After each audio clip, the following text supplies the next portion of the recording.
السلام عليكم ورحمة الله وبركاته. إن الحمد لله نحمده ونستعينه ونستغفره ونعوذ بالله من شرور أنفسنا ومن سيئات أعمالنا. من يهده الله فلا مضل له ومن يضلل فلا هادي له. أشهد أن لا إله إلا الله وحده لا شريك له وأشهد أن محمدا عبده ورسوله لا نبي ولا رسول بعده. اللهم صل وسلم وبارك وكلم على نبينا محمد وعلى آله وأصحابه ومن تبعهم بإحسان إلى يوم الدين. أما بعد، قال الله تعالى في القرآن العزيز: أعوذ بالله من الشيطان الرجيم. إن الذين آمنوا والذين هاجروا وجاهدوا في سبيل الله أولئك يرجون رحمة الله والله غفور رحيم. وقال في آية أخرى: يا أيها الذين آمنوا اتقوا الله ولتنظر نفس ما قدمت لغد واتقوا الله إن الله خبير بما تعملون. وقال رسول الله صلى الله عليه وسلم في حديثه: يا أيها الناس خذوا من الأعمال ما تطيقون فإن الله لا يمل حتى تملوا وإن أحب الأعمال إلى الله ما دام وإن قل. صدق الله العظيم وصدق رسول الكريم ونحن على ذلك من الشاهدين. الحمد لله رب العالمين. Para jamaah Majlis Ta'lim Thuraya yang semoga senantiasa dalam lindungan Allah Subhanahu wa taala, dan semoga Allah senantiasa berikan kita keistiqamahan sampai kembali kepada Allah menjadi orang-orang yang husnul khatimah. Rasulullah sallallahu alaihi wasallam mengingatkan kepada kita: ya ayyuhan nas, wahai manusia, khudhu minal a'mali ma tutiqun, lakukanlah amalan-amalan yang saleh ma tutiqun, sesuai dengan batas kemampuan. Di sini penekanan Rasulullah minta kepada kita tidak memaksa. Artinya tidak harus sama setiap pribadi manusia. Makanya perintahnya fattaqullah mastata'tum. Perkaranya karena setiap pribadi di antara kita punya kemampuan yang berbeda, punya cara takarrubnya kepada Allah yang berbeda sesuai dengan batas kemampuannya. Makanya di sini Nabi mengatakan ma tutiqun. Ada sahabat yang punya kemampuan dengan puasanya. Ada sahabat yang punya kemampuan dengan tilawatil Qur'annya. Ada tabi'in yang juga punya kemampuan dengan tilawatil Qur'an. Ada seorang tabi'in namanya Ibnu Qudamah atau Qudamah. Kata di hadis dikatakan kana yahtimul Qur'an fi kulli sab'atin. Ini Qudamah ini dalam kisahnya beliau menghatamkan Al-Quran dalam setiap 7 hari sekali. Rutin, artinya 7 hari hatam Quran, 7 hari hatam Quran. Kalau kita kan hatam Quran di Ramadan saja, mantan Ramadan, selesai Ramadan, ini targetnya jauh kan. Kalau Ramadan kita ada target apa? 3 kali hatam, insya Allah tercapai. Tapi di luar Ramadan, berapa bulan sekali kita hatam? Ada yang alhamdulillah one day one juz ada, punya kemampuan. Tapi nggak bisa dipaksakan harus one day one juz. Kenapa? Karena setiap kemampuan kita berbeda-beda, aktivitas kita juga berbeda-beda. Beliau memilih tilawatil Quran, yahtumu fi kulli sab'atin, setiap 7 hari kali hatam Quran. Fa idza ja'a Ramadan, tapi kalau datang bulan Ramadan, yahtimu fi kulli 3 layalin, setiap 3 hari hatam Quran. Fa idza ja'a al-ashr, tapi kalau sudah datang 10 hari terakhir, yahtimu fi kulli lailatin, beliau menghatamkan Al-Quran dalam setiap malam. Istiqomah di Ramadan 7 hari hatam Quran, Ramadan 20 hari pertama 3 hari sekali, 10 hari terakhir setiap 1 malam. tapi nggak bisa kita paksakan kayak gitu. Artinya kita nggak punya kemampuan di situ. Ada sahabat yang punya kemampuan di mana? Di sedekahnya. Ada yang punya kemampuan di zikirnya.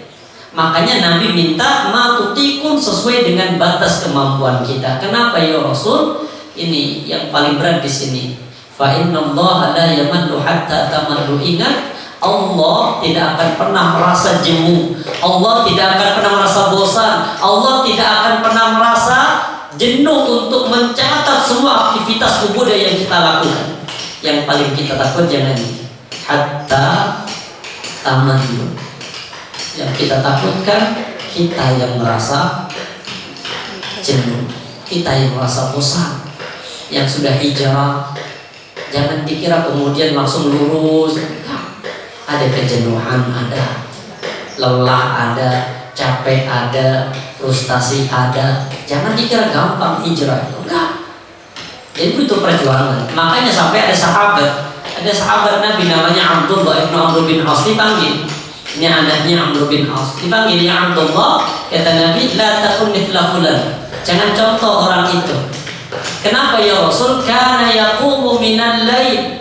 Orang ini terbiasa salat malam ya Rasul. Kata Rasul, ini biasa dulu salat malam. Fataraka qiyamal lail. Tapi belakangan sekarang dia tinggalkan salat malam. Perkara yang sunnah saja itu dianjurkan untuk istiqamah, lebih-lebih perkara yang wajib. Talabul ilmi sunnah wajib. Wajib. Talabul ilmi wajib. Cuma ada fardu kifayah, ada fardu ain. Yang fardu kifayah itu semua ilmu di luar din, di luar agama, itu fardu kifayah. Seperti kedokteran, kemudian apa? Keamanan, apa lagi? Ilmu matematika, semua itu wajib tapi sebatas kifayah. Tapi kalau untuk ilmu agama wajib setiap pribadi, maka dengan fardu ain. Dan Nabi tidak pernah meminta tambahan kepada Allah dalam perkara apapun. Hanya satu yang Nabi pernah minta, Rabbi zidni ilma. Nabi minta kepada Allah yang menunjukkan pentingnya kita talabul ilmi. Tapi para jemaah rahmati Allah, dan Nabi menutup hadis ini dengan kalimat yang sangat indah, fa inna habbal a'mali ila Allah. Karena sesungguhnya amalan yang paling dicinta oleh Allah madamah, amalan yang dawam, terus menerus. Wa in qalla, walaupun amalan itu sederhana. Maka dari seorang, ini dikisahkan oleh ini kisah sahih, kisahnya seorang muhadditsin namanya Imam Abu Dawud, yang kita mendapati kitab Sunan Abi Dawud atau perawi hadis rawahu Abu Dawud. Beliau ini punya keistiqomahan unik itu. Apa keistiqomahannya? Menjawab bersin. Setiap ada orang bersin, belum jawab. Puncaknya Allah tunjukkan keistimewaannya ketika beliau ini dikisahkan oleh Ibnu Hajar Al-Asqalani dalam syarah ketika mensyarahkan hadis Al-Bukhari. Beliau suatu saat naik ke atas, naik kendaraan, naik perahu atau kapal, nyebrang. Sudah berangkat di tengah laut, ada yang mengatakan di tengah sungai Tigris di Irak. Beliau mau nyebrang, ada orang bersin di pinggir, bukan di dalam perahunya tapi di pinggir pantai. Kemudian kata Imam Abu Dawud datang kepada nahkodanya, bisa nggak kita kembali sebentar? Kembali ke posisi ini. Ditanya untuk apa? Saya ingin menjadi orang yang bersih, tadi belum mengucapkan alhamdulillah. Kata nahkoda, bisa, tapi sepakat nambah ongkos 1 dirham, sepakati takriban di dirhami, kurang lebih 1 dirham. Sudah, sampai pinggir turun dengan kalimat yang hanya yarhamukallah. Dibalas lagi yahdikumullah. Selesai, habis itu naik. Semua orang yang ada di perahu itu mengatakan, tanya, ma fa'ala bihadza? Kenapa melakukan ini? Toh kan bisa dari kejauhan menjawab mendengar ada bersin alhamdulillah, jawab dari kejauhan yarhamukallah, kan bisa. Tapi kenapa kau harus turun? Apa jawabannya? La'alla al-'atif takunu mujibatud da'wah. Lihat kalimatnya. Bisa jadi semoga orang yang bersin itu punya doa yang mustajabah. Itu aja. Harusnya kan kalau dengan bersin dari kejauhan kan bisa saya jawab, tapi kan saya nggak, mungkin dunia nggak dengar. Kalau nggak dengar berarti kan apa? Nggak ada balasan doa. Ternyata subhanallah, di hari itu juga Allah tunjukkan bagaimana kebesaran istiqamah itu. Terdengar suara dari langit. Ketika semua orang yang berada di kapal itu semuanya tertidur, terdengar suara dari langit bahwa Abu Daud membeli surga dengan 1 dirham. Ini kisah sahih. Gara-gara menjadi orang bersih tapi istiqamah di depannya orang yang bersih, pasti didoakan yahdikumullah, yahdikumullah, yahdikumullah. Maka bisa jadi di antara orang yang bersih punya kemampuan dengan takarrubnya doa-doanya mustajabah. Makanya kalau sesama ta'lim ketemu cipika-cipiki salam, jangan hanya sebatas itu komunikasinya. Ada inti apa? Doakan aku, doakan aku. Karena kita nggak tahu di antara lisan-lisan para jamaah ada yang lisannya tajam didengar oleh Allah Subhanahu Wa Taala yang menjadi asbab kemudian kita bisa istiqomah. Tapi para jamaah rahmati Allah, kita akan lanjutkan materi yang sebelumnya sudah pernah kita sampaikan. Ini tadi mohon maaf terlambat sedikit karena jalannya ada karnaval. Ramai di mana? Dia, sama aku di bawah itu. Kalau nak buka lalu-lalu nanti. Oh panjang ya, alhamdulillah. Berarti masih Agustus itu.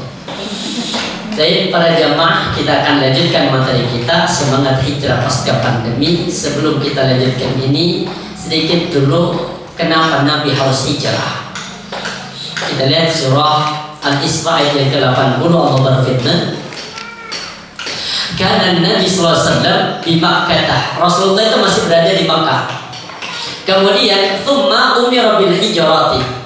Ketika Rasulullah masih berada di kota Makkah tahun yang ke-13, maka Allah mengizinkan Nabi untuk hijrah. Turun ayat ini, surah Al-Isra ayat 80. Wa qul rabbi adkhilni mudkhala sidqin wa akhrijni mukhraj sidqin waj'al li min ladunka sultanan nasira. Ayat ini yang menjadi landasan diizinkannya Rasulullah hijrah. Walaupun kalau kita lihat terjemah sepertinya nggak ada kaitannya dengan hijrah. Kita lihat terjemahannya.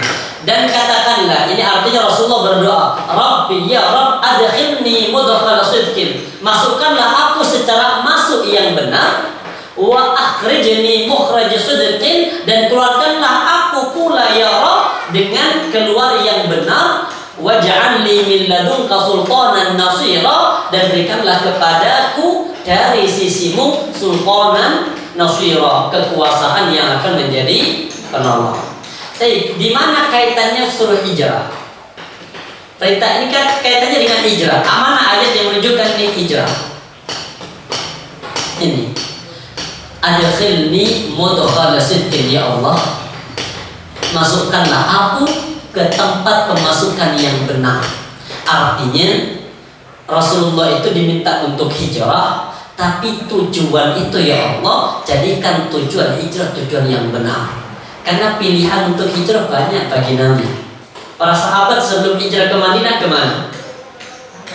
Habasyah. Diterima apa tidak di Habasyah? Diterima. Bahkan Raja Najasyi itu endingnya masuk ke dalam Islam. Sampai ketika Rasulullah sudah hijrah ke Madinah, mendengar kabar bahwa Raja Najasyi itu meninggal, Rasulullah mengumpulkan para sahabat untuk melaksanakan salat ghaib bagi beliau, karena beliau menyembunyikan keislamannya, karena seorang raja yang di semua saat itu penduduknya beragama Nasrani. Beliau menyembunyikan keislamannya. Kemudian kenapa Rasulullah itu tidak hijrah ke Habasyah, padahal di Habasyah sudah diterima untuk menyelamatkan akidah? Itu cukup. Rasulullah hanya untuk menyelamatkan akidah, menenangkan diri dengan ibadah sampai nanti meninggal, itu secukup pindah ke Habasyah.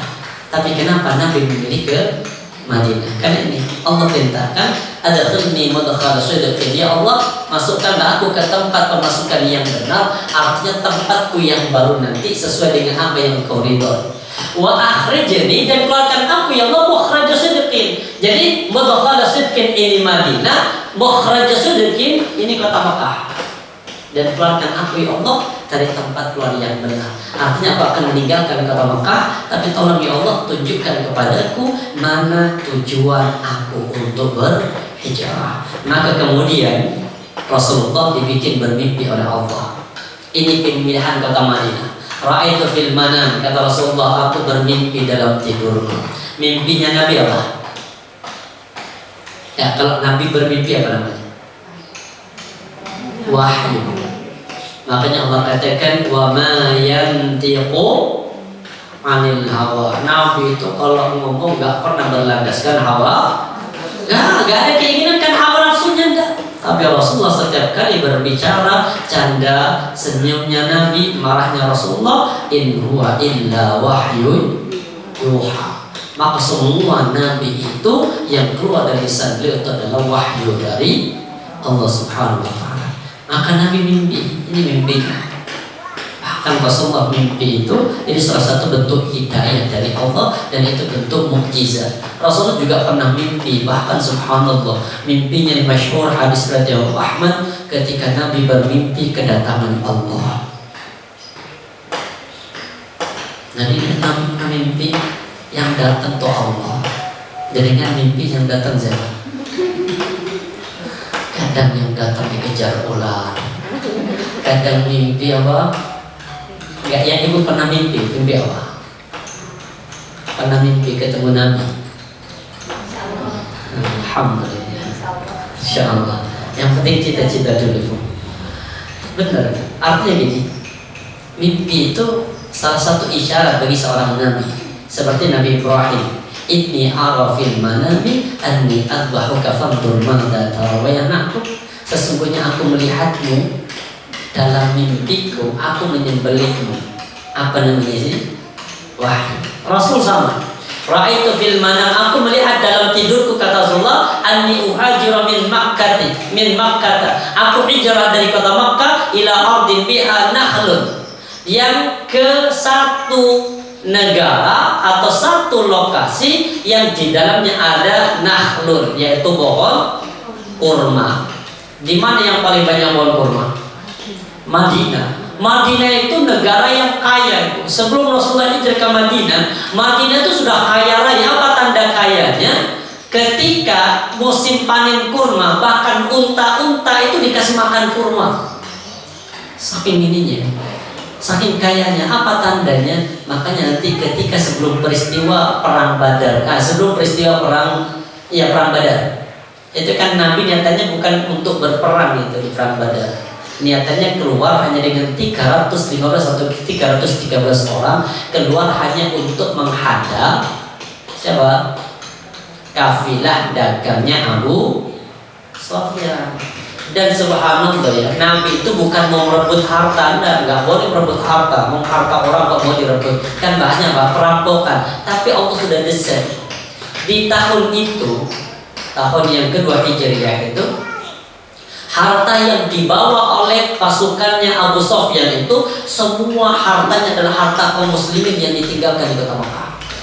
Jadi nggak ada harta milik Gak ada harta milik penduduk kota Mekah. Dan semua harta memang itu miliknya kaum muslimin yang dijarah, yang tidak boleh dibawa hijrah ke Madinah, yang mau dijual ke luar kota. Pemimpinnya saat itu adalah Abu Sufyan. Hebatnya Abu Sufyan, cerdasnya Abu Sufyan itu ngerti. Ketika Nabi masang mata-mata dua orang melihat, sudah terdekat dengan kota Madinah, maka Rasulullah keluar untuk mencegatnya di Badar. Sebelum masuk ke kota Madinah, artinya sebelum masuk ke area Madinah itu, Abu Sufyan harus pintar ngirim dua pasukan atau dua orang mata-mata coba ke kota Madinah. Kira-kira ada pergerakan apa? Artinya sama-sama mata-matai.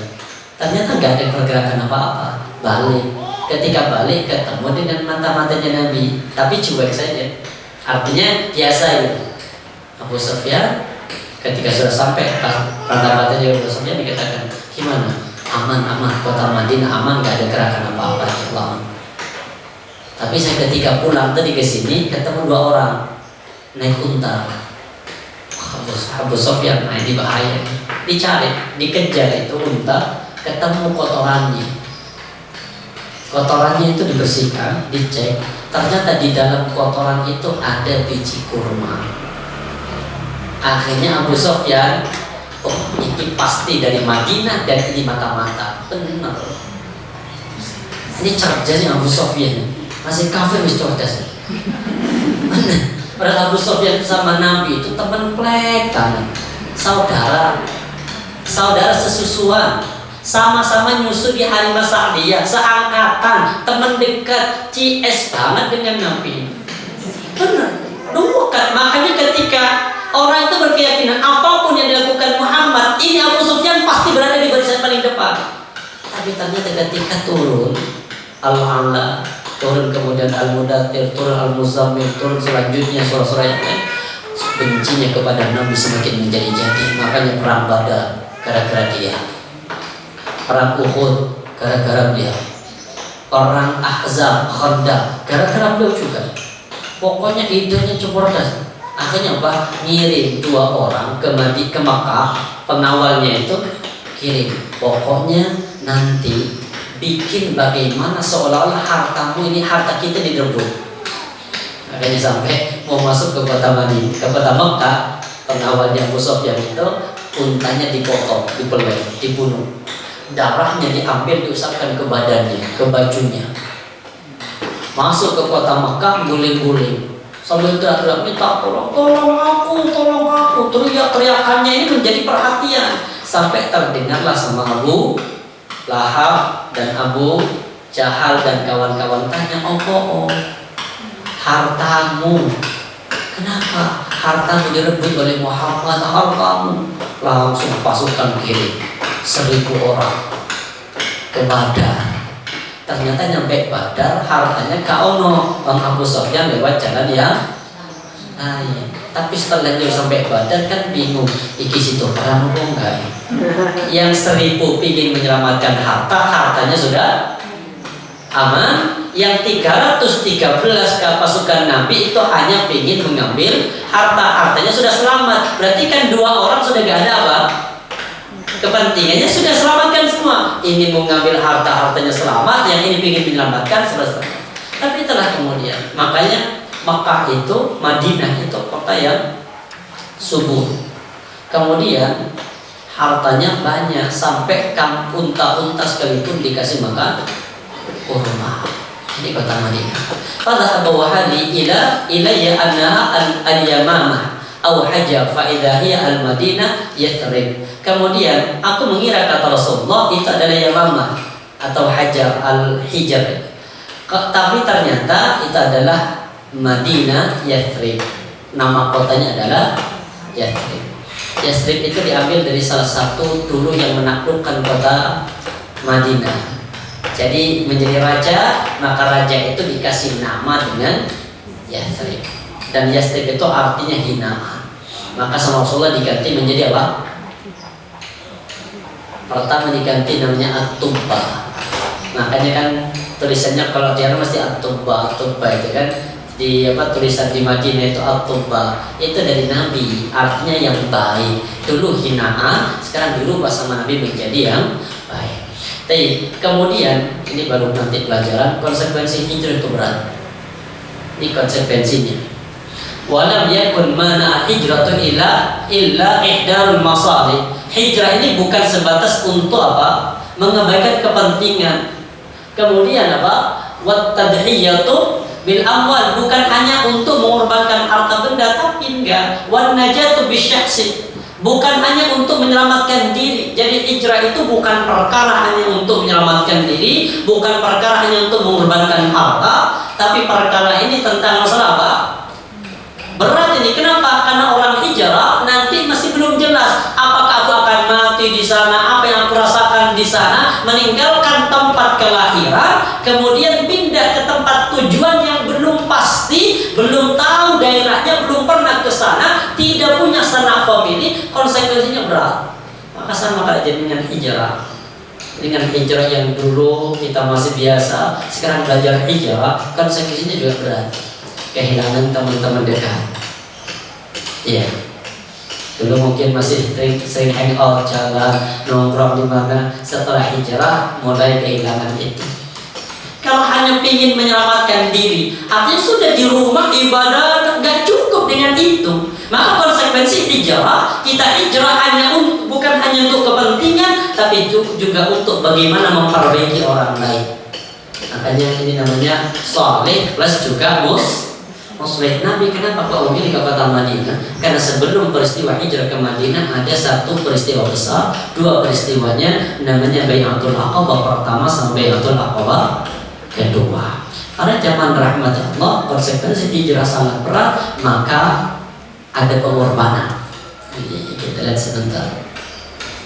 Man kana yuridul ajilata, kata Allah, barang siapa yang menginginkan kehidupan dunia, disegerakan kehidupan dunia, ajjalna lahu fiha ma nasya, kami segerakan baginya kehidupan dunia itu. Jadi yang ingin kaya, Allah jadikan kaya di dunia. Tapi ingat sama Allah ditegur di surah Al-Baqarah 200. Bukan surah Al-Baqarah 200. HP-nya dibuka. Surah Al-Baqarah ayat yang ke 200.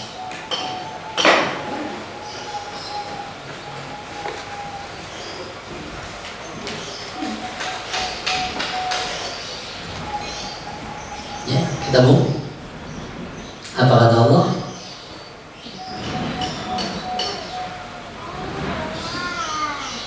Fa'idha adaitum manasikakum fadhkurullaha kadikri abaikum, ya. Terus apa asyadda diqra. Terus itu dari situ puncaknya. Wa minan nasi may yaqulu rabbana atina fid dunya wa ma lahu fil akhirati min khalaq. Ini intinya. Kalau orang hanya menghendaki dunia, nggak akan hijrah dari Mekah. Emang harta di Mekah banyak, pekerjaan di Mekah, saudara di Mekah, bisnis-bisnis di Mekah. Ketika mau hijrah, nggak boleh bawa harta yang berat. Makanya Allah katakan, barang siapa yang hanya berdoa kepada Allah, wa minhum may yaqul rabbana atina fid dunya. Siapa orang yang minta hanya kesenangan dunia, siapa yang orientasi doanya hanya minta, ya Allah berikan aku rezeki yang banyak, ya Allah, minta kesehatan, minta ini terus saja urusan dunia, minta suaminya dinaikkan jabatannya, minta anaknya disukseskan dunianya. Ingat, dijawab langsung oleh Allah, wa ma lahu fil akhirati min khalaq. Apa artinya? Wa ma lahu, dan orang yang hanya minta dunia, Allah segerakan semua itu di dunia, tapi di akhirat tidak punya bagian kebahagiaan. Artinya di akhirat nggak punya jatah untuk masuk dalam surga. Kenapa? Karena semuanya sudah Allah berikan di dunia. Makanya sama Allah kemudian ini dirubah. Tapi siapa yang menginginkan kehidupan akhirat, dia meninggalkan kebahagiaan dunia, dia tinggalkan harta di kota Makkah hanya untuk bisa mempertahankan akidah, merasa aman dalam beribadah di kota Madinah, dan bisa mengikut berdakwah untuk menyebarkan dinul Islam, wasa'alaha sa'yaha, dan berusaha sungguh-sungguh untuk bisa mendapatkan kebahagiaan akhirat itu, bahwa mukmin dengan syarat dia orang beriman, faulaika kana sa'yuhum mashkura, maka mereka lah orang-orang yang usahanya dibalas oleh Allah dengan kebaikan. Jadi hijrah ini bukan untuk urusan dunia. Walaupun sekarang, mohon maaf, kalimat hijrah itu mulai banyak dipakai, mohon maaf ya, untuk kepentingan. Banyak nih, ada kalimat apa? Perumahan syariah, hunian syariah. Berarti yang nggak punya perumahan di situ nggak syariah. Iya, sekarang banyak istilah. Makanya Ustaz Salafi, kayak Ustaz ini apa namanya, Ustaz Yazid, apa kata beliau? Jangan menggunakan kalimat hijrah untuk kepentingan dunia. Syiarnya biar kelihatan ini perumahan syariah. Nanti ada komunitas apa? Bikers sunnah. Sudah mulai banyak. Seolah-olah kemudian di luar itu orang tidak sunnah. Padahal kalimat hijrah ini bukan perkara-perkara untuk kepentingan dunia. Makanya Allah katakan kalau urusan perkara dunia kemudian kau jual dengan menggunakan ambil akhirat, ini berat urusannya. Seperti akhirnya apa? Kalimat juga dipakai pengobatan syariah. Akhirnya kepalanya keluar asap. Nah ini kan apa? Kalimat itu untuk menjual diri seolah syar'i, padahal di dalamnya tidak. Allah katakan siapa yang menginginkan kehidupan dunia, Allah segerakan itu. Tapi langsung Allah balas, tidak punya jatah sedikit pun kelak pada hari kiamat. Maka ada seorang sahabat Nabi namanya Khabbab bin Al-Arat. Kalau kita lihat bagaimana perjuangan ketika beliau masuk dalam Islam, pernah, karena beliau itu seorang yang pandai dalam membuat pedang. Sampai diakui kalau pedang bikinannya Khabbab bin Al-Arat itu diakui kebagusannya, kualitasnya dan ketajamannya. Tapi dulu beliau orang Quraisy, orang kafir. Sampai pada akhirnya hidayah masuk ke dalam dirinya, sampai bentuk siksaan begitu banyak. Pernah baju beliau untuk bagian baju atasnya dilepas, ditarik di atas bara api. Jadi untuk membakar besi itu, kalau kita untuk bakar besi kan pakai apa? Arang, agar besi nanti bisa dilembutkan, bisa dibentuk. Pernah belum ditarik di atas bara api itu, sampai api ini mati gara-gara tetesan kulit, tetesan darah yang mengalir dari tubuhnya Khabbab bin Al-Arat. Dalam kondisi yang sedahsyat itu beliau datang kepada Nabi sambil berkata, ya Rasulullah, atansurullah lana, atanullah lana. Datang pada Nabi sambil berangkat berkata, ya Rasulullah, tidakkah engkau berdoa kepada Allah ya Rasul untuk Allah menolong kami? Nabi itu tidak berdoa langsung untuk minta pertolongan, tidak. Nabi hanya berkata, mengisahkan ada dulu kaum yang sebelum kalian.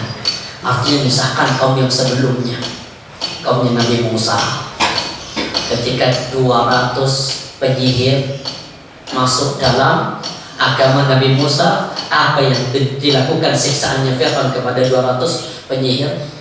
Mereka semuanya diikat di tiang-tiang, kemudian karena masih tetap mempertahankan akidahnya, mengimani akan kerasulan Nabi Musa, maka akhirnya dipotong dengan cara menggila. Pertama dipotong tangan kanannya, kalau masih mempertahankan syahadat dipotong kaki kirinya. Nanti masih mempertahankan syahadatnya dipotong tangan kirinya, masih mempertahankan dipotong kaki kanannya. Begitu betul siksaannya. Bahkan kata Nabi ada orang yang dimasukkan ke dalam tanah, dikubur, kepalanya di luar, kemudian fayu'ta bil minsyar, kemudian didatangkan dengan gergaji, digergaji kepalanya sampai berubah menjadi dua. Kata Rasulullah, sedikit pun tidak ada niatan untuk keluar dari agama. Makanya Khabbab bin Al-Arat yang disiksa sedemikian dahsyat itu akhirnya mengambil pelajaran dari kisah ini, bahwa hijrah mempertahankan agama itu butuh perjuangan dan butuh pengorbanan. Sampai pada akhirnya Nabi berkata, seandainya kau bersabar, maka Islam akan mencapai sebuah kejayaan. Ternyata benar, ketika Islam sudah jaya, hijrah ke Madinah, beliau baru nangis.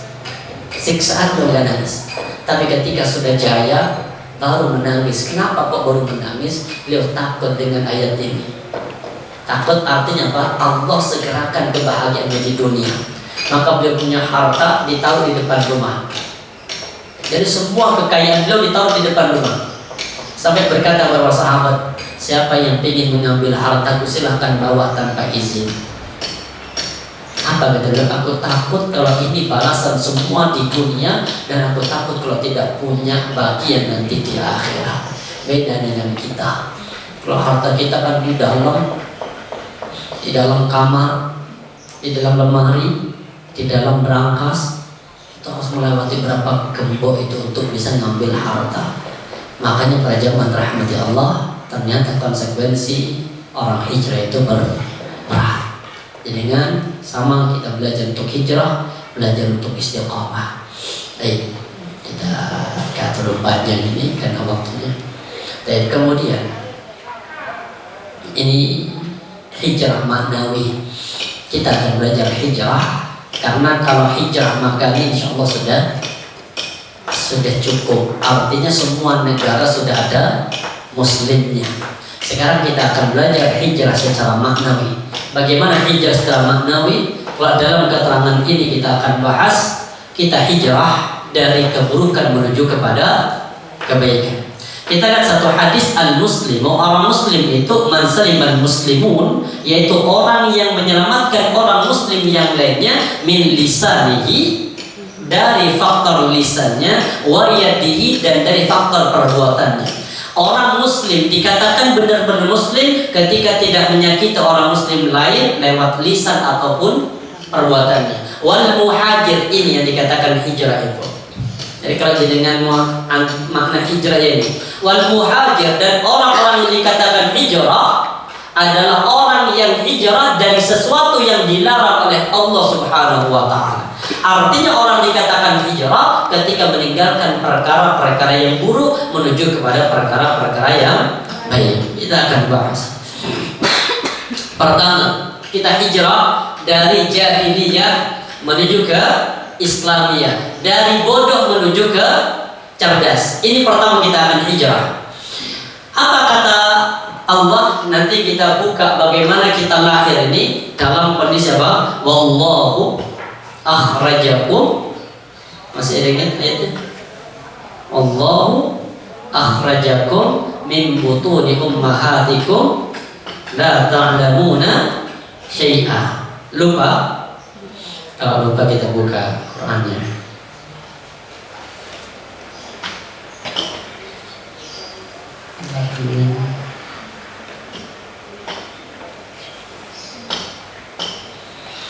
Kita buka surah apa? Wallahu akhrajakum.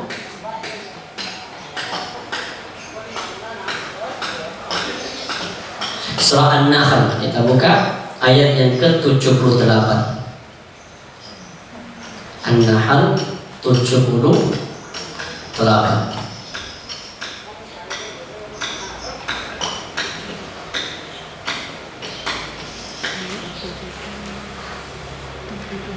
Ya, ketemu. Ya. An-Nahl 78 ketemu semuanya. Baik. Allah berfirman di itu, wallahu. Ya, dan Allah akhrajakum, yang mengeluarkan kalian semuanya. Benar gak? Ya. Wallahu akhrajakum. Jadi yang membuat orang itu lahir bukan karena ibu. Ibu itu hanya perantara. Makanya ayatnya menggunakan kalimat wallahu akhrajakum, dan Allah yang mengeluarkan kalian min butuni ummahatikum, dari rahim-rahim seorang ibu, dan kalimatnya la ta'lamuna syai'a, dalam kondisi tidak tahu apa-apa. Kita lahir gak ada yang tahu apa-apa itu. Kita lemah, kita bodoh. Makanya karena kita bodoh, Allah berikan bekal yang sama setiap manusia. Apa bekalnya manusia? Wa ja'ala lakumus sam'a, dan Allah jadikan bekal pertama manusia adalah as-sam'ah, pendengaran. Kenapa kok ini yang pertama kali Allah sebut tentang masalah apa? Manusia, fungsinya. Kenapa kok telinga yang pertama kali disebut? Karena yang pertama kali berfungsi dalam kehidupan kita untuk menerima hidayah itu adalah telinga. Telinga dulu. Setelah telinga baru apa? Wajalakumus amma wal absar, penglihatan. Telinga, penglihatan, ini dua ini akan menjadi asbab orang masuknya hidayah. Maka kalau ada orang lahir, tidak mungkin lahir dalam kondisi buta sama tuli, itu tidak mungkin dan tidak akan pernah ada.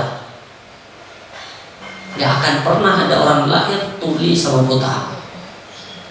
Kalau ada, itu mustahil. Kalau tuli sama nggak bisa berbicara itu bisa, masih ada. Tapi kalau tuli sama buta itu nggak mungkin. Kenapa? Kalau dua-duanya lahir tuli sama buta, terus ngajari hidayah lewat mana? Ngajari baca Quran lewat mana? Diajari Bismillahirrahmanirrahim. Gak bisa dengar. Tapi kalau hanya buta masih bisa mendengar. Diajari yang panjang itu namanya A, kemudian yang seperti BP ada titik di bawah namanya ba. Oh, yang seperti BP ada titiknya 2 itu ya kan bisa. Akhirnya bisa baca Quran lewat apa? Ayat apa? Braille. Artinya apa? Hidayah itu bisa masuk. Tapi kalau dua-duanya tidak berfungsi, tidak mungkin, maka kemudian hati juga tidak akan berfungsi. Makanya disebutkan oleh Allah, wa ja'alakumus sam'a, pertama pendengaran, wal absar penglihatan, wal afidah tembus ke dalam hati. Kalau sudah tembus ke dalam hati, maka hidayah akan berada di dalam hati akan selama-lamanya. Makanya disinilah pentingnya kita ta'lim itu menggunakan pendengaran plus menggunakan penglihatan agar tembus ke dalam hati. Insya Allah itu akan menjadi hati yang disebut dengan afidah, bukan qalbun lagi. Kalau qalbun itu masih bisa berubah. Tapi kalau sudah afidah fuad mata hati itu sudah lagi mungkin berubah.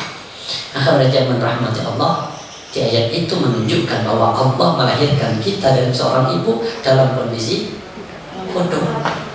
Karena bodoh maka hati-hati, bodoh itu menjadi sebuah penyakit. Makanya harus taklid. Bodoh itu menjadi sebuah penyakit. Itu ada satu hadis. Ini dari Jabir. An Jabir qala kharajna fi safarin. Dalam satu ketika Jabir bin Abdullah ini keluar bersama dengan para sahabat yang lain.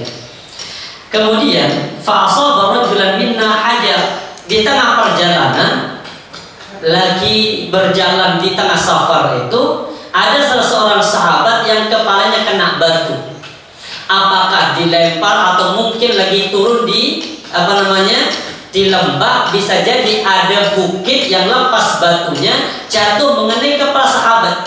Fasyajahu fi ra'si. Kemudian sahabat ini sobek kepalanya, terluka yang sampai keluar darah, bukan kulitnya ya, tapi ini ya batoknya itu sampai berlubang itu. Setelah itu kemudian tumma ihtalama. Masih sahabat ini setelah dibersihkan melanjutkan perjalanan. Datang waktunya malam istirahat. Subhanallah, istirahatnya sahabat yang terluka tadi, istirahatnya sangat puas sampai bermimpi. Dan mimpinya mimpi basah. Alhamdulillah, Allah jaga ini. Artinya dari kisah ini nanti muncul satu pelajaran penting. Kemudian setelah bangun fasara sahabahu. Beliau kemudian tanya kepada para sahabat yang lain di dalam rombongan itu, hal tajiduna li ruksatan fit tayammum. Kata sahabat yang terluka tadi mengatakan, wahai sahabat-sahabatku, maaf ini aku mimpi basah.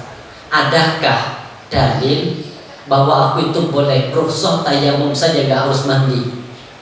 Kata sahabat, mana jidulaka ruksatan. Kami gak mendapati ruksah. Kenapa? Wa anta taqdiru 'alal ma. Karena engkau itu bisa menyentuh air. Artinya gak kondisi sakit yang gak bisa menyentuh air. Ini airnya ada, maka wajib mandi.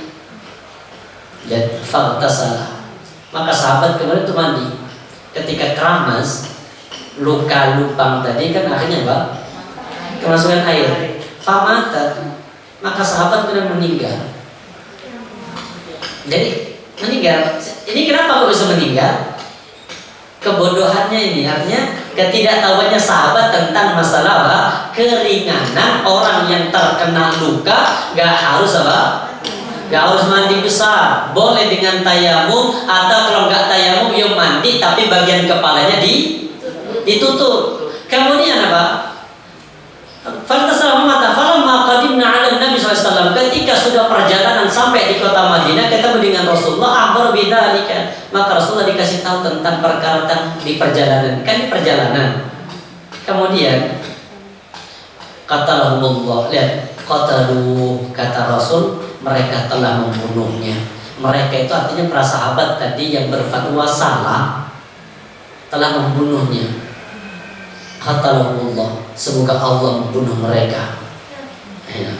Ala sa'alu idza lam ya'lamu. Kenapa kalian enggak tanya kalau enggak tahu? Fa inna ma shifa'ul 'ain as-su'al. Karena obat dari semua kebodohan itu adalah tanya. Inna ma kana fi ayyatayammum. Ini cukup dengan apa? Tayammum. Wa yusra'u yahsubu syakku Musa. Kemudian cukup dengan apa? Lukanya itu di apa? Tayammum, bagian lukanya diusap dengan tangan, selesai.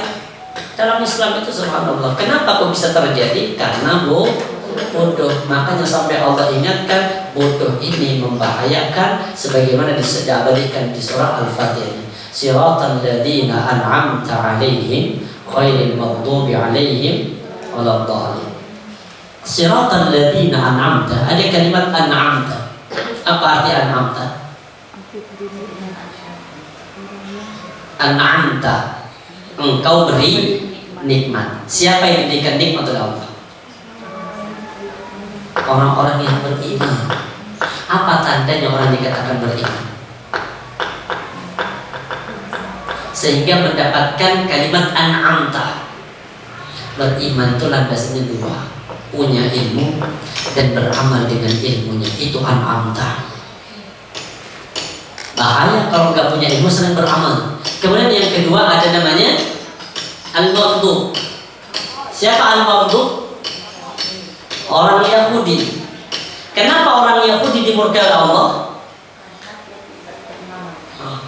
Punya ilmu, tidak beramal, dimurkai oleh Allah. Sama nanti ditarik dengan kehidupan kita. Wis ngerti ilmu ini tapi kita tidak mau beramal. Kata Allah, kabura maqtan indallahi an taqulu ma la ta'lamun. Amat besar murka Allah kepada siapa? Kepada orang-orang yang hanya ngerti ilmunya, bisa berbicara tapi tidak mau untuk mengamalkan dari apa yang telah disampaikan. Makanya berat konsekuensinya itu. Hijrah itu berat. Kalau sudah paham, seperti yang paling berat apa? Tentang masalah perkara riba. Semuanya. Coba dibuka surah Al-Baqarah 175 mungkin. Dan sebentar, ini perkara yang masuk kategori nanti apa? Beratnya hijrah di situ. Al-Baqarah 275. Ketemu?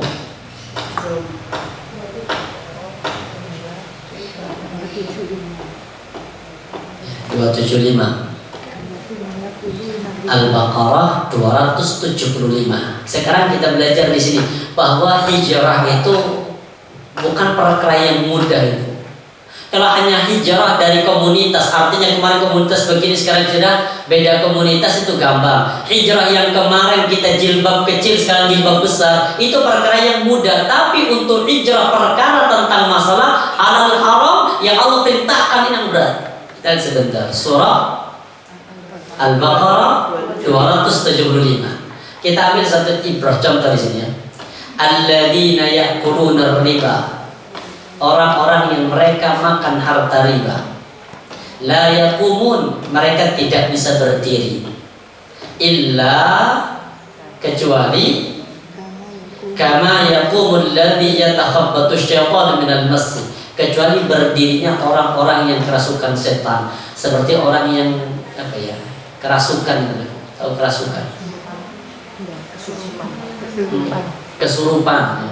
Seperti orang kesurupan. Kapan ini? Bukan di dunia. Ini urusannya nanti di akhirat. Kalau di dunia, para pemakan harta riba necis, tegap badannya. Tapi ini perkaranya nanti di dunia. Kemudian, ya, dzalika bi'annahum, karena mereka berkata, apa? Innamal bai'u mithlur riba. Sesungguhnya riba itu seperti jual beli. Di apa? Sama. Contoh jual uang apa namanya? Ya, kalau dolar kan bukan ini nukar itu. Kalau apa namanya, uang baru sama uang lama kan, minyak hari raya 10 ribuan. Berapa harganya? Per 100 berapa?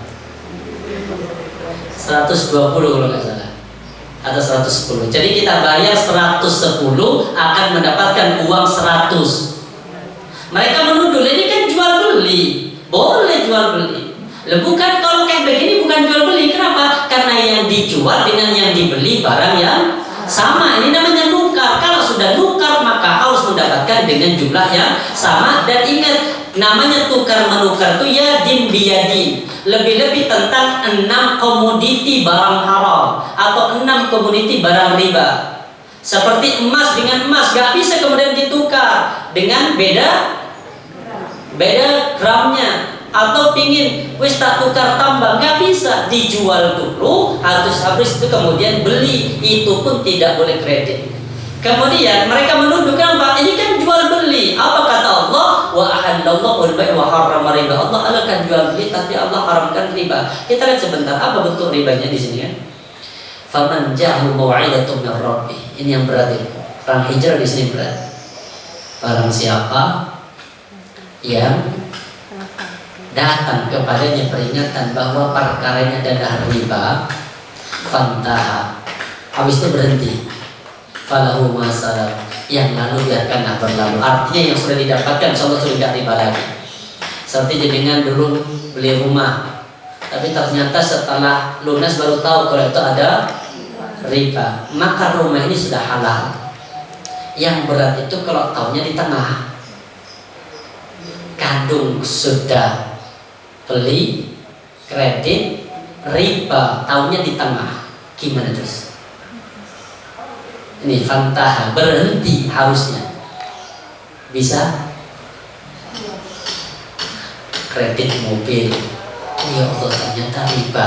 Tapi gak semua kredit riba ya, nanti kan tinggal dilihat akadnya. Tapi rata-rata selama ini kredit yang terjadi di kita, kredit ada unsur riba. Di mana ribanya? Karena kredit itu yang riba itu menjual barang milik orang lain kepada orang lain. Seperti saya sebagai pemilik showroom mobil, kemudian ibu ini beli ke saya, kredit DP ke saya, mobil sudah dibawa. Biar saya nggak rugi kalau kemudian nunggu balasan uang sampai berbulan-bulan, bisa jadikan tahunan. Kredit berapa tahun? 3 tahun. Nunggu 3 tahun berarti saya kan nggak bisa pulaan. Terus gimana solusinya? Maka mobil yang sudah dibeli sama beliau saya jual ke leasing, ke bank. Berarti kan pada mobil sudah milik, dijual ke bank. Akhirnya saya sudah selesai, maka nanti ini urusannya dengan bank. Setiap melibatkan pihak ketiga itu urusannya riba.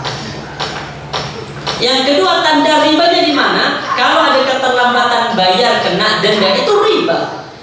Ya Allah, sekarang kita mau hijrah, bisa. Tahunya di tengah, terus gimana? Ya, kata Allah, fantaha, sudah langsung berhenti setelah tahu. Ya Allah, rugi kajian saya. Rugi kajian, kenapa? Tahu kalau riba kan kesel dengan. Coba gak ikut kajian, saya kan nggak tahu. Benar-benar kalau sudah lunas semua baru tahu. Tapi benar-benar ini ternyata hijrah itu perkara yang dari kita kan bodoh dulu, gak paham konsep ini. Sekarang sudah tahu, terus gimana? Apa caranya? Ya, wa amru 'ala Allah, wa amruhu ila Allah. Kalau sudah urusan, oh ya Allah baru tahu yang sudah dapat gimana? Sudah tinggal bertobat kepada Allah, sesuatu yang didapat dengan cara itu insya Allah halal. Tapi ingat, ini yang berat. Wa man 'ada. Tapi siapa yang ngulangi? Wis ngerti iki gak benar, diulangi mana? Apa ancamannya? Faulaika ashabun nar. Mereka terancam dengan adab neraka jahanam. Hum fiha khalidun. Gak main-main itu ancamannya, mereka kekal di dalamnya. Ini perkara yang kadang di dalam. Ya hijrah sudah hijrah, tapi kadang perkara yang seperti ini ada kalimat begini Bu. Ya kalau nggak begini, ya kan? Kalau nggak begini kan nggak punya rumah Ustaz. Kalau nggak begini nggak punya motor. Kalau nggak begini nggak punya mobil. Kalimat itu yang akhirnya menjadikan Allah murka. Kenapa? Karena seolah kemudian suhudun kepada Allah. Wong jenengan lahir dulu nggak bawa baju. Wong sekarang baju sak lemari itu siapa yang ngasih? Allah. Bukan hanya sak lemari, berapa lemari? Itu baru satu baju. Dulu kita lahir nggak bawa apa? Nggak bawa tanah. Sekarang sudah punya tanah, punya rumah,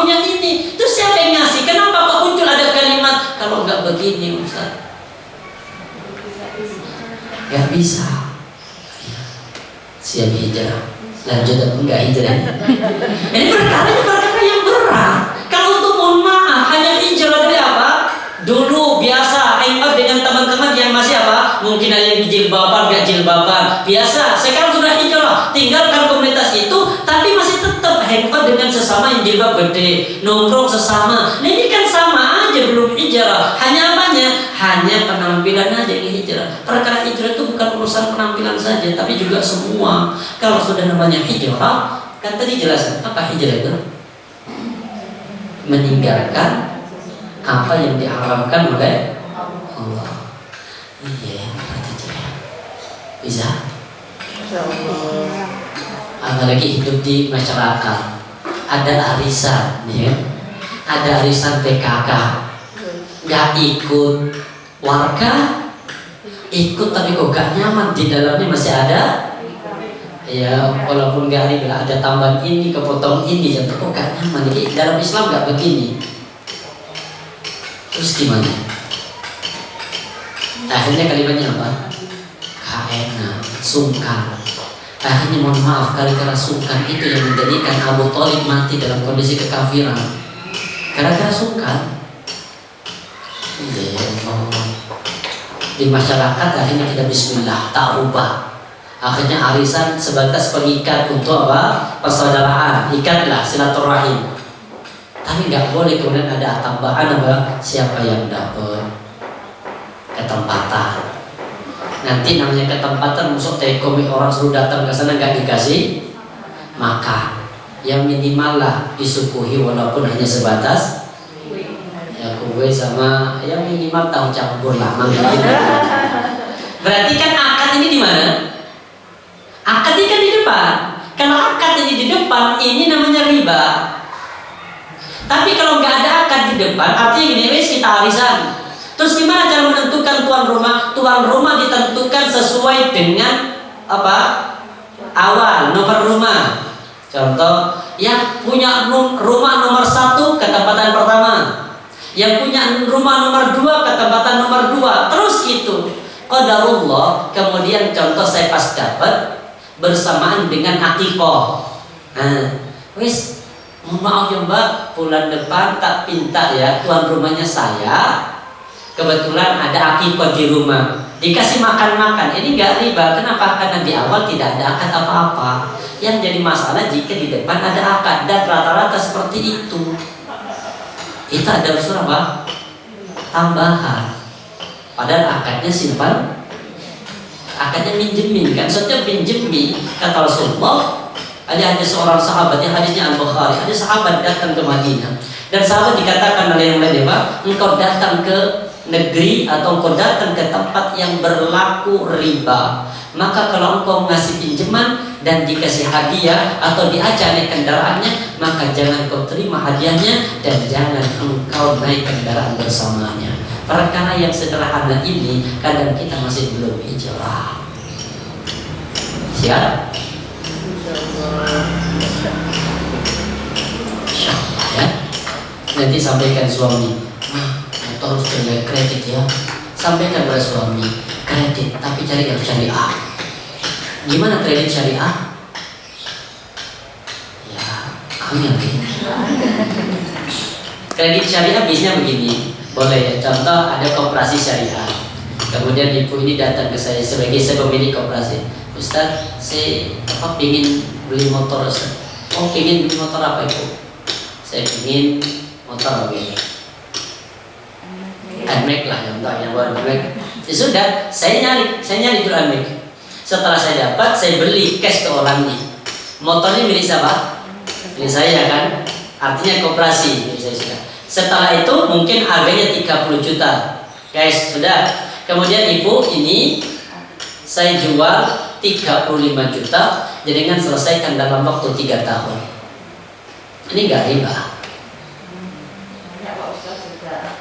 Iya, banyak kayak gitu kan.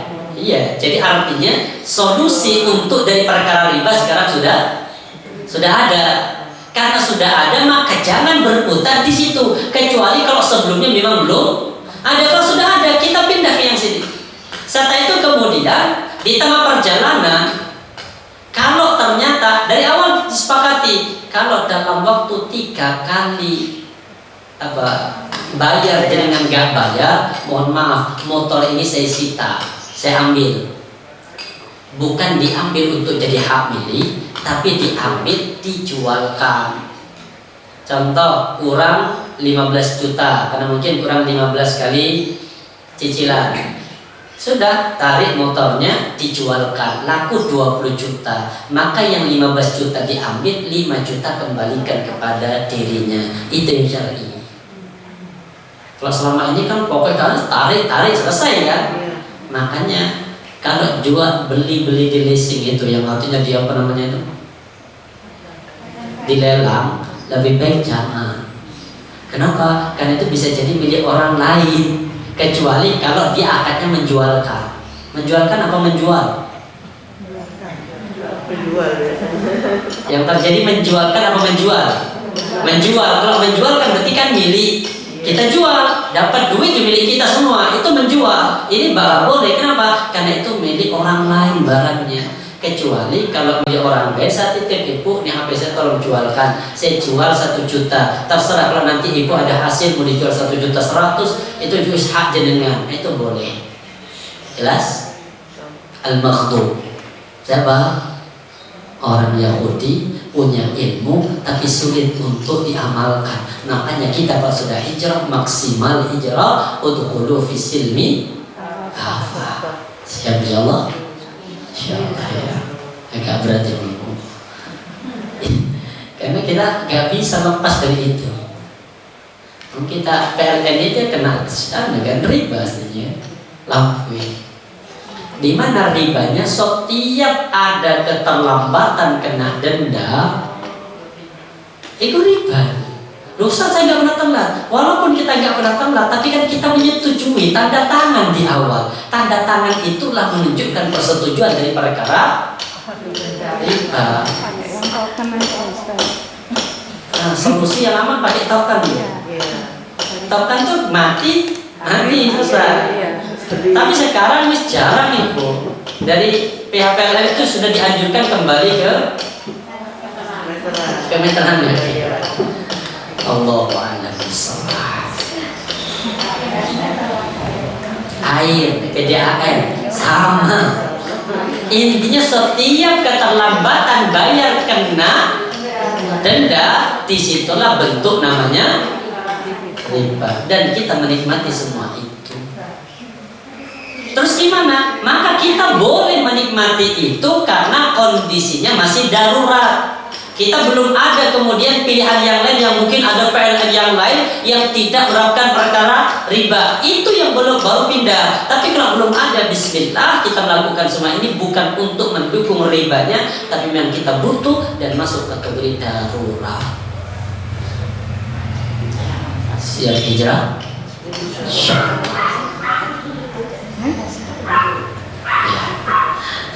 Kemudian al-dhalin. Siapa al-dhalin? Sesat. Siapa orang sesat itu? Nasrani. Nasrani itu kenapa kok sesat? Kebalikan dari Yahudi. Orang Nasrani gak punya ilmu tapi senang amal. Makanya kalau ada orang senang beramal, senang beribadah, tapi tidak punya landasan ilmu, banyak ibadahnya yang menjerumuskan kepada kesesatan.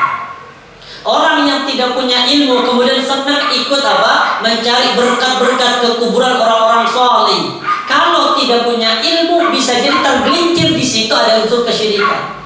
Tapi kalau punya ilmu, datang ke makam para wali hanya sebatas mengunjungi perintah kan, artinya mengunjungi kubur. Tapi kalau orang tidak punya ilmu, kadang ya sembahyang di situ, kadang berdoa di situ, kadang minta di situ, disitulah yang dikhawatirkan ada unsur kesyirikan. Makanya sampai kata Rasulullah orang-orang Nasrani itu mereka menjadikan kubur ambi'aimal masajid, mereka menjadikan kuburannya para nabi sebagai tempat ibadah oleh mereka.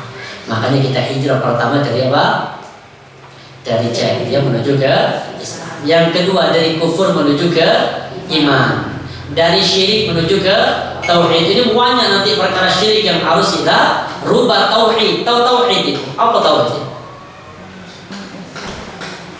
Tauhid itu dari kata wahada yuwahidu tauhidan, mengesahkan Allah.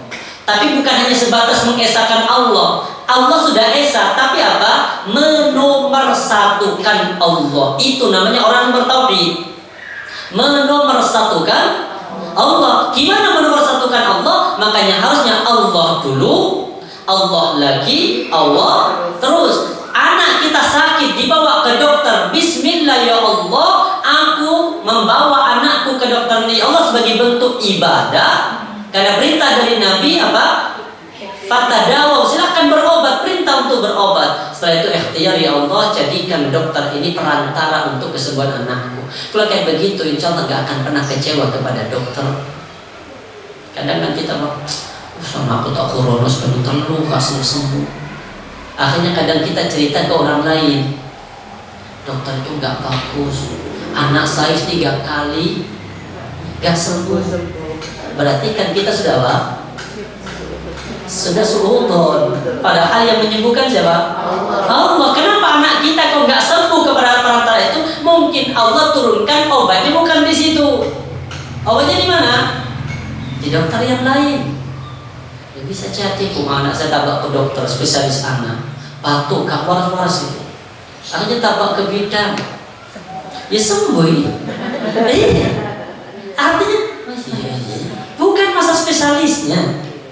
Karena kita ibadah. Karena ibadah gak ada kemudian unsur kesyirikan. Hati-hati nanti. Sampai Allah berfirman dalam satu hadis qudsi itu. Allah mengatakan begini, man asyraka ma'i syarikan fi amali fa'amilahu li syariki. Kata Allah, siapa yang menjadikan aku sekutu bersamaan denganku, maka ingat satu amal itu fa'amilahu li syariki, maka ketahui amal itu pasti akan miliknya si sekutu. Artinya begini, kita dihijrah ibadah kepada Allah, bismillah mengibadah kepadamu. Di sisi yang lain ada niatan dalam ibadah itu ingin juga dapat pujian dari orang. Ada sahabat datang pada Nabi berkata begini, sampai Nabi membacakan surah Az-Zumar yang ketiga, ngomong begini, ya Rasul, saya bersedekah untuk Allah ya Rasul, ibtigha wajhillah, saya hanya bersedekah untuk mengharap ridha Allah ya Rasul. Ada tambahan. Apa tambahannya? Wathana'in nas, dan juga saya ingin ya Rasul dari sedekah yang aku lakukan berharap untuk Allah akan juga dapat pujian dari manusia. Ngomong benar ini. Dan kita kadang begitu. Kita jangan jadi pengurus, bismillah, mencari ridha Allah, juga biar dapat pujian dari orang lain. Hati-hati.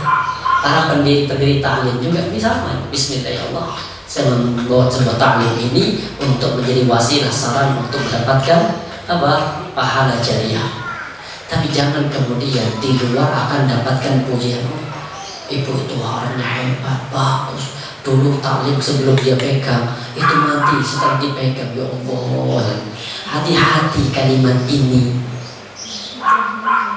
Ya, Kak gitu tuh menjaga istiqomahnya. Iya. Itu. Habis ini istiqomahnya gimana? Enggak, tapi perkara ini karena bismillah awal sudah lillah, kan nyaman sudah lillah. Tapi kemudian mohon maaf itu muncul apa? Saingan, ada taklim baru. Saya rotok dekat. Sopo Ustaz. Mulai muncul. Benar Ibu. Seolah kemudian akhirnya apa? Cari rambut Ustaz. Kakak disambut cacar itu. Coba hecer taklim aku. Harinya sama. Sampai bingung aku katin nanti. Iya. Gak masalah, bagus. Semakin banyak itu makin bagus. Cuma mohon maaf perlu. Semakin banyak itu pasti harus ada tata hati. Kenapa? Kok didik ya? Paling kuno itu. Ikan mati sedahnya. Padahal kita apa? Bismillahirrahmanirrahim, sudah untuk Allah. Oh, yang gerakkan hati orang datang itu bukan kita. Yang menggerakkan hati orang datang untuk taklim itu bukan ustaz, Allah. Karena Allah pasrahkan kepada Allah. Oh, yang datang nanti 2, yang datang 3. Kalau mau belajar istiqomah hadir, bismillah kita taklim. Tapi kalau kemudian kok tidak kalau kayak gini, Allah uji dulu. Allah uji dulu. Istiqomah apa tidak? Ketika sudah istiqomah, nanti pasti Allah akan berikan jalan. Selama kalau sudah tujuannya benar, makanya hati-hati. Artinya bukan di sebatas pengurus. Nanti kadang ditakbir masjid itu ada dengan sejak dipegang bapak masjid ini makmur. Yes, padahal mohon maaf kalau nanti bapak meninggal, insya Allah masjid masih akan tetap berdiri. Makanya sama dengan para suami, tolong wahai para suami, jangan aku berjuang tentang panti agar anak bisa sekolah, istri bisa sekolah. Kalau nggak ada aku terus memakan apa? Demi Allah ibu, seandainya suami meninggal, apakah istri ikut meninggal? Anak ikut meninggal? Terus dari mana rezekinya? Ya Allah kan? Kita ini hanya perantara, karena perantara. Terus apa yang mau disombongkan itu? Kalimat itu apa? Kita ini kan korban. Lihat korban terus sombong. Katanya disombong di mana? Sama dengan ada seorang ustaz ditanya sama seorang murid, Ustaz, gimana untuk menjaga ketawaduan dan menjaga keikhlasan? Apa jawabannya? Innama dikatakan kata sebenarnya innama Allah. Orang itu yang datang, contoh datang ke saya, kemudian curhat, dikasih solusi, kemudian kan pasti, ya Allah Ustaz, sejak ketemu Ustaz sejak ini saya sudah tenang, sudah ini. Kan B-nya jadi muncul apa? Ria kan? Apa terus solusinya gimana? Innama Allah. Sesungguhnya dia itu hanya ingin mengagungkan Allah, tapi karena nggak ngerti cara nih, maka aku yang jadi korban. Iya kan? Kita buat beli kitab, Ustaz beli kitab, karena orang terus gak sempat baca kitab, kita disuruh baca, kita suruh bacain ke orang itu kan. Terus siapa yang hebat di sini? Yang pintar siapa? Bukan yang pintar di sini. Saya contoh bawa Ustaz pakai kitab ini ya, saya kaji. Nanti melihat apa dari yang lain kan? Gak mungkin kemudian hanya satu kitab kan? Kita juga lihat apa rujukan-rujukan yang lain. Setelah terkumpul bisa disimpulkan sampaikan ke jenengan. Kenapa kok gak jenengan baca sendiri? Kayak semua Ustaz. Contoh gitu. Atau gak sempat Ustaz? Tujuannya apa jenengan belajar? Untuk memuliakan Allah. Saya sebagai apa? Korban. Enggak, karena korban terus apa yang mau saya sombongkan? Iya, berarti yang hebat siapa? Yang cerdas siapa? Jenengan. Yang cerdas jenengan. Jadi harusnya yang sombong jenengan. Kalau saya terus apa mau saya sombongkan? Wong saya disuruh baca untuk apa? Ya untuk jenengan kan nyata. Jadi artinya apa? Jenengan tujuannya bukan memuliakan saya, memuliakan Allah. Innama Allah. Cuma perantaranya contoh lewat ustaz. Kalau mau sendiri gak paham ustaz. Kalau disampaikan ustaz paham, nyambung. Berarti kan yang hebat jenengan, saya korban. Makanya gak boleh seorang kiai kemudian apa? Kalau bukan aku nyampaikan gak akan paham. Lah gak bisa jadi orang datang kok lebih paham yang ini. Berarti korbannya makin banyak. Iya, makanya kalimat itu untuk menghilangkan kesombongan. Yang ini aku hanya korban. Iya. Yang hebat siapa? Yang hebat jenengan. Kenapa? Kami semua orang mundur tapi pengen paham. Terus siapa? Akhirnya dulu Ustaz bacain, kemudian carikan rujukannya, simpulkan. Bahkan yang lebih parah lagi apa? Dikirim Ustaz, ini ada hadisnya apa enggak Ustaz? Saya bingung nyari hadisnya. Bukan masalah hadisnya. Kalau tanya hadisnya apa tidak itu gambar. Tapi kemana ada apa? Cara Ustaz menyampaikan, potong kuku itu sunnahnya hanya hari Kamis, hari Jumat, sama hari Senin. Kalau di luar itu, motong hari Sabtu, Allah akan potong rezekinya. Motong hari Selasa, Allah akan sulitkan jodohnya. Dikirim ke saya YouTube itu, Ustaz ada dalilnya tuh Ustaz. Aku nyari gimana? Kenapa? Karena kan nggak tahu dalil yang dipakai. Cara kalau Rasulullah SAW, ini kan bisa, kan kita punya maktabah syamilah. Itu kan terkumpul semua jutaan kitab jadi satu. Kalau ada kuncinya, contoh ada kunci apa? Rasulullah SAW qala man qata, ini contoh masalah apa?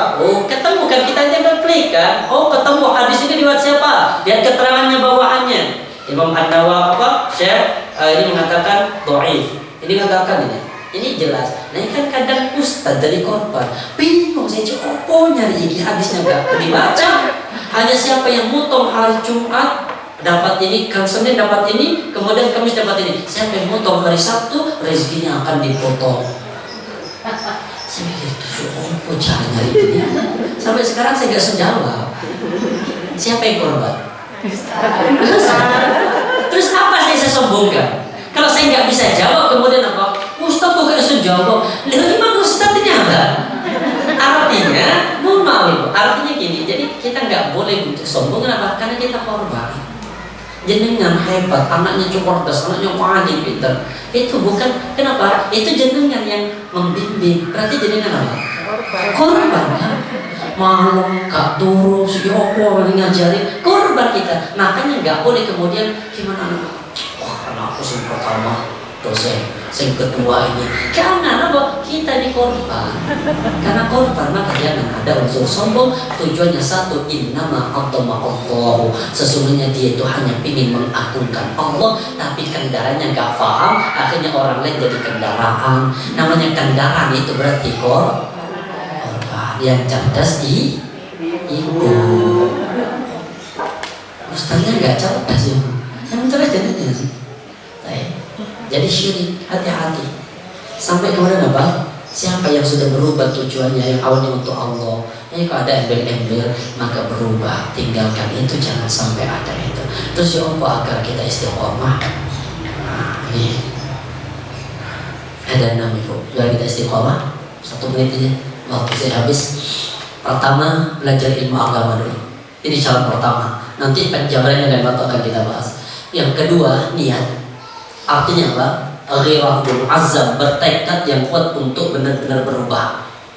Karena kalau hanya sebatas, mohon maaf, kadang kita ini hijrahnya kadang komunitas. Lagi senang ini hijrah. Nanti mohon maaf, aduh itu bagus, pindah ke situ. Kadang kan kita maaf ya.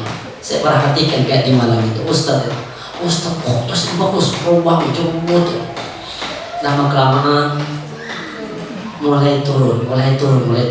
Kenapa? Karena salah dalam niat itu.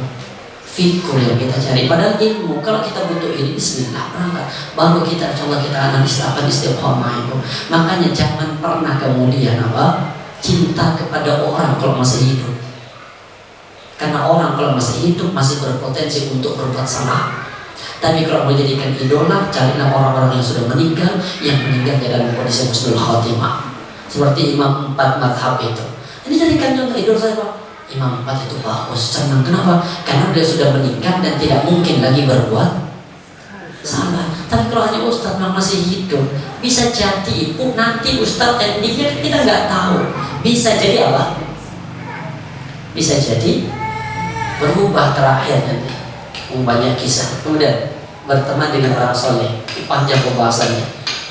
Di antara tanda cinta Allah kepada hambanya, Allah kirim orang-orang yang soleh untuk menjadi saudara-saudaranya. Makanya Umar mengatakan, ma'util abdu ba'dal Islam. Allah tidak akan pernah ngasih nikmat setelah Islam, nikmatan min akhir soleh, yang lebih baik daripada saudara yang soleh. Jadi kalau kita sudah dapat hidayah, nikmat yang terbaik itu adalah punya saudara yang soleh, punya suami yang soleh, punya istri soleh. Itu nikmat. Yang keempat, belajar dari pengalaman orang yang sudah berubah. Artinya belajar dari orang yang istiqomah. Kemudian yang kelima, memanjatkan doa untuk berubah. Karena yang menjadikan kita berubah-ubah itu adalah Allah. Yang terakhir, ini harus sering isi bensin. Walaupun bensin sekarang agak mahal, naik, tapi istiqomah untuk tetap isi bensin. Belajar seperti apa isi bensin, banyak cara. Kalau nggak sempat ke ta'lim, buka kajian, buka YouTube, buka kita baca untuk mengisi bensin agar kita kemudian tidak gersang. Insyaallah ini yang bisa saya sampaikan, dan waktu kita lanjutkan insyaallah. Saya harus pindah ke mana? Ya, dekat apa namanya? Kejayana. Lumayan ternyata saya lewat kemarin. Insyaallah di sana kajiannya berapa? Jam 9:30 ya, setengah lagi nggak apa-apa. Insyaallah. Subhanakallah bihamdika, asyhadu an la ilaha illa anta, astaghfiruka wa atubu ilaik. Assalamualaikum warahmatullahi wabarakatuh.